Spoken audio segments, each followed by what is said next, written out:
Bismillahirrahmanirrahim. Tentang keutamaan Al-Quran. Dari Said bin Sulaim rahmatullahi secara mursal, Rasulullah SAW bersabda, tidak ada penolong yang lebih utama derajatnya di sisi Allah pada hari kiamat daripada Al-Quran. Bukan Nabi, bukan malaikat, dan bukan pula yang lainnya. Arsyad Abdul Malik bin Abaid dari Syarah Al-Ihya. Terangan, banyak riwayat yang menjelaskan bahwa Al-Quran adalah pemberi syafaat yang syafaatnya pasti dikabulkan Allah SWT.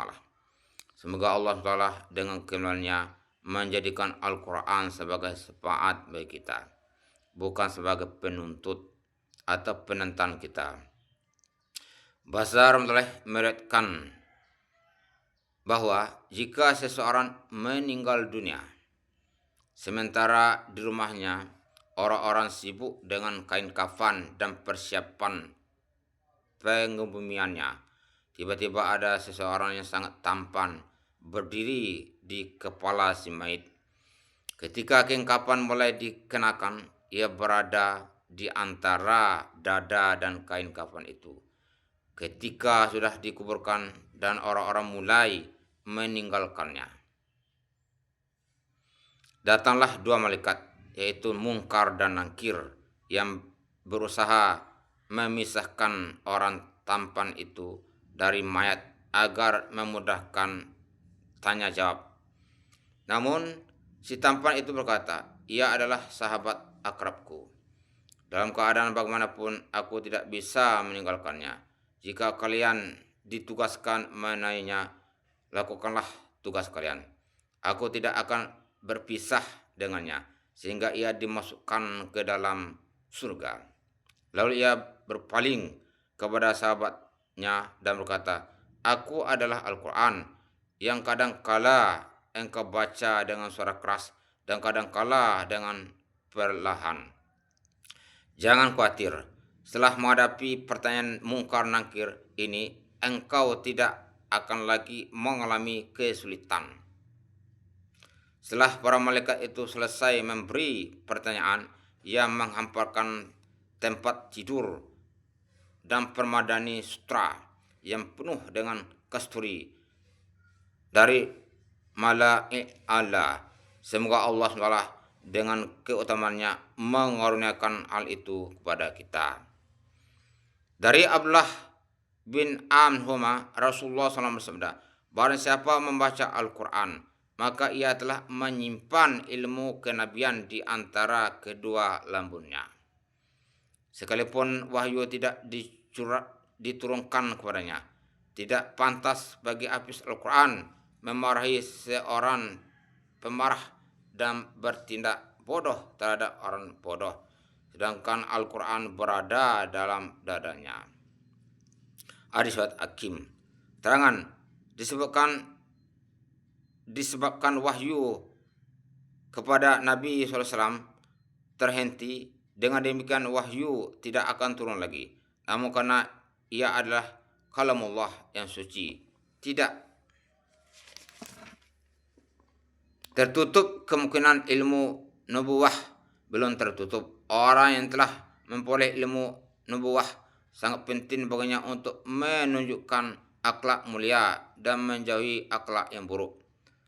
Burail bin Hiyad rahmatullah berkata, seorang hafiz Al-Quran adalah pembawa bendera Islam.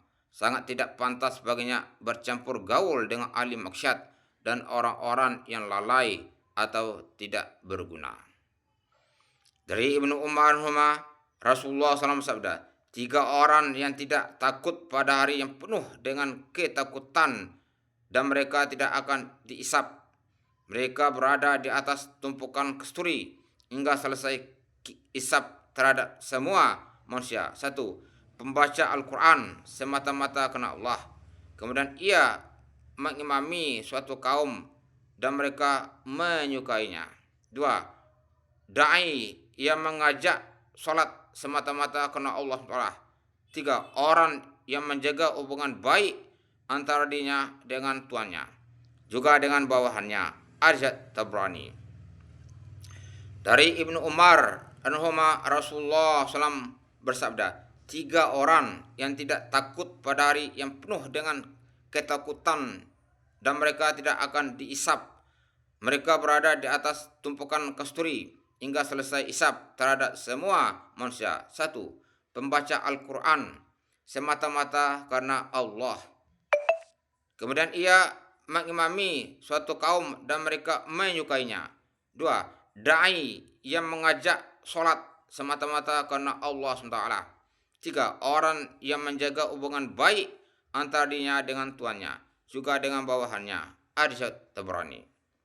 Terangan, adakah seseorang muslim yang tidak menyadari, bahkan tidak memikirkan tentang bagaimana kehebatan, kesedihan, kengerian, bencana, dan kesusahan hari kiamat? Jika ada sesuatu yang dapat membuat kita tenang dari bencana hari kiamat, itu lebih berharga daripada beribu-ribu kenikmatan dan berjuta-juta kesenangan. Sungguh ia telah mendapat kebahagiaan yang sangat besar apabila ketenangan itu ditambah dengan bergembira dan bersenang-senang. Sungguh celaka dan rugi orang yang mengira bahwa membaca Al-Quran adalah perbuatan sia-sia dan membuang-buang waktu. Tertulis dalam Mu'jam Kabir bahwa perawi pertama dalam hadis di atas adalah Abdullah bin Umar anhuma. Ia berkata, apabila aku tidak mendengar hadis ini dari Rasulullah SAW sekali lagi, diulang sampai 7 kali, maka aku tidak akan meriwayatkannya.